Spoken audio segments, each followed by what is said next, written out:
our final planning tool we're going to look at is a PERT chart. So we'll look at what they are, how we can use them to find the critical path, and as with all of our planning tools, we're going to evaluate them as well. So a PERT chart. By the way, PERT is an acronym. So PERT stands for Project Evaluation and Review Technique. Make sure you learn this because that could be a really simple 1-mark question. Unfortunately, the acronym is fairly useless. I'll put in a complaint to the US Navy who invented this tool because it doesn't really tell us what it is. It doesn't really help us, but that's what it stands for at any rate. So a PERT chart is a nice visual way of showing concurrency and dependencies. So it's really an alternative to a Gantt chart, I would say. So this is what a PERT chart looks like. It's a bit like a flowchart in that we have some arrows linking different boxes, boxes in this case being circles. So it's made up of, I'll talk about this in a second, it's made up of nodes. So a node is what we call sort of a unit in a graph in computer science. So a node is, in this case, the circle, representing either a task or a milestone being a key event. And between them we have arrows with a direction which show us the order and therefore the dependencies as well. So here I originally showed you it without this middle arrow. This middle arrow can be used to find something called critical path, which we'll talk about a little bit later. But otherwise, you can see our tasks are being linked. T4 is dependent on T2 being completed because it's coming after it and the arrow is going between them. So we can very clearly see concurrency we can see by having these tasks done at the same time. So there's kind of overlap between T2 and T3 and T4 and T5. That is for concurrency being shown alongside dependency. So like before, I want to show you how you can make a PERT chart, even if you don't necessarily need to know how to do one for the exam, but it is important to know, I would argue. So like before with a Gantt chart, there are 3 main steps. Let's take them one by one. So first of all, let's stick to my coffee example. So I've got a task list. My first step is giving each task a node, so giving it a circle, and inside the circle we'll have a label which corresponds to a task completion. So really, each circle, each node, is telling us that a task has finished. So here, what I've done, I've changed my task list to be past tense. So instead of washing up a mug, wash up a mug, I've changed it to washed up a mug, because by the time I get to node 2, so I've labelled it with 2, which corresponds to this task, I have finished this task of washing up a mug. And so I've enabled 3 and 4 as well. You can see I've skipped 1 because by nature of it being a task completion, we want to have 1 allocated free for the start. Otherwise, we can't show the time length of one of our nodes, one of our tasks. So I'll show you this a bit more later, but I would leave 1 free if I were you for the start. So once you've got this nodes written out, we can add arrows to show the dependencies. So I said during the Gantt chart that I would argue that you can do washing up a mug and boiling a kettle at the same time. And so I've put 2 and 3 after 1, which is a start. But 4 is dependent on us having washed up a mug and boiled the kettle. We can't add in coffee to a dirty mug, or we could, but you didn't want to. And you can't add in hot water if you haven't got any hot water because you haven't boiled a kettle yet. So 4 has got to come after 2 and 3, hence why my arrows are linking them like this, hence why the order is like how I've showed it. And 1, like I said, is representing the start, and 4 being our final step here. So our third step now, we're missing one thing from our PERT chart. It's quite simple really, a PERT chart. We now have to add a label to each arrow, which gives us the amount of time the node will take. And the node it corresponds to is the second node, so the node that's following it, which is why we have 1 allocated for the start.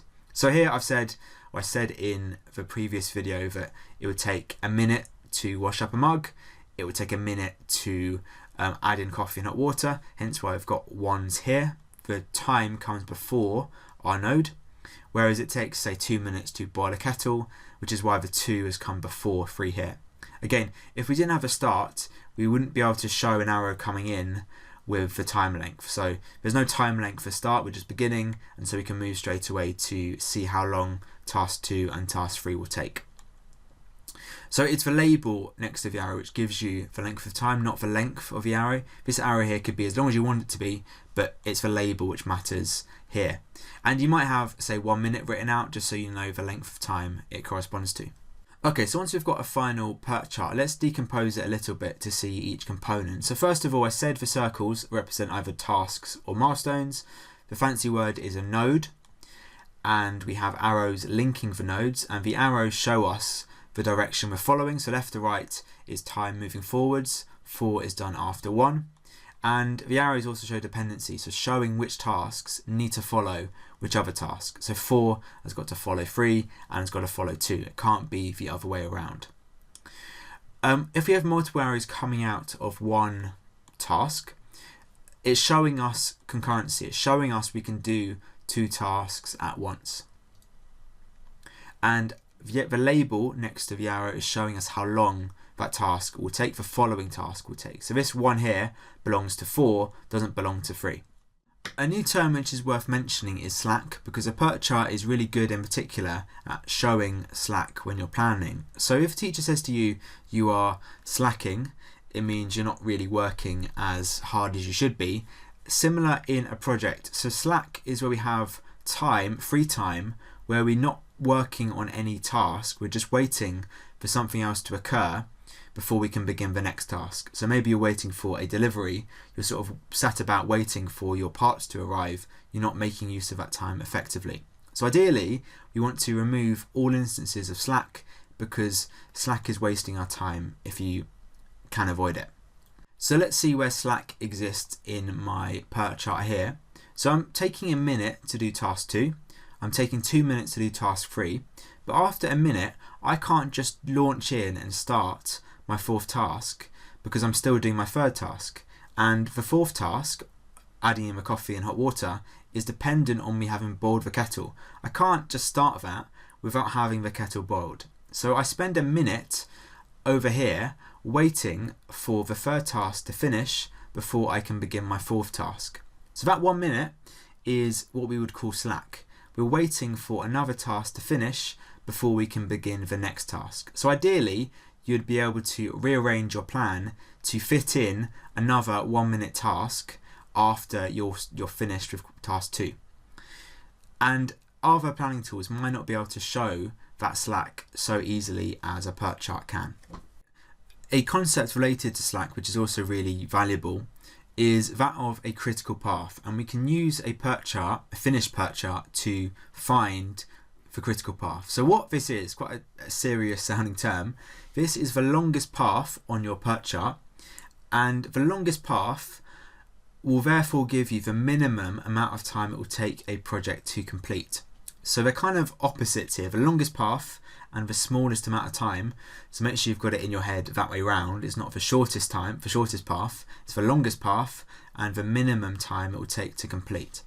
And it's critical because if you have a task on this path which is delayed or isn't completed properly, then the entire project will be affected, because essentially you need to finish this longest path before you can finish your project. And so any issue on this path, you have an issue with the entire project as well.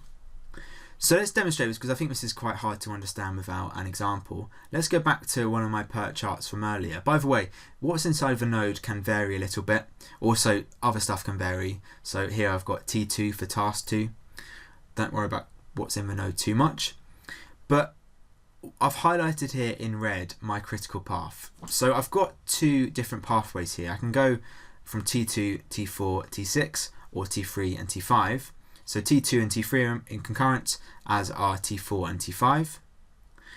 So how do I know this is the critical path? Well, essentially, to find my critical path, my longest path, I add up all of my time intervals to see which one's longest. So here I've got 5 plus 3 plus 4 plus 2, which gives me 14. Here I've got 3 plus 1, which is 4, plus 4 is 8, plus 2 is 10. So 14 versus 10, 14 is bigger than 10, therefore the bottom path is my longer path, and so that is my critical path. So T1, T3, T5, T6, T7 is my critical path.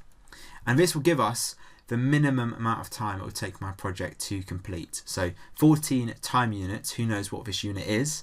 It might be days, it might be years. That is the minimum time it will take to complete. So say T6 for some reason takes 5 units to complete, my entire project will be delayed. It will take 15 time units in total because it's on my critical path. I have some slack up here, and so if one of these is delayed, if T4 is delayed by 1, that's not going to affect my total project length because I've got some slack up my top path here. So the critical path is valuable to a project manager because I can see which are my most important tasks, which are the ones which can't really go wrong if I want my project to go well. Sometimes to visualize the critical path a bit better, there'll be an arrow which bypasses any concurrent bits. So 12 here, which goes direct from T1 to T6, has been found by adding up 5 plus 3 plus 4 is 12. And so we can very clearly see that it's going to take, our critical path is coming from our bottom section here, not the top. Okay, just to end with a evaluation like always. So what's good about a PERT chart is, like a Gantt chart, you can very easily see any concurrency and any dependency. Dependency in particular because you have arrows. Concurrency needs a bit of, you need to look carefully at the time lengths, but you can see them both quite easily. And it's also good because you can find any slack time, any time where you could be a bit more efficient. So if you find the slack time, you can then rearrange your plan to add in another task to fill up this time so that you are a bit more efficient, you're not wasting any time. But what's not good is they can become quite complicated with large projects, which is never particularly good, especially if you've got a whole mess of arrows. It makes it not easy to see any of our dependencies. And they also are not the easiest tool to create and understand. They require some specialist knowledge, and you also may need some proper software, specialist software to create them, like a project management tool. Because if you create it in, say, a word processor or a spreadsheet, it might not be as professional as you wish.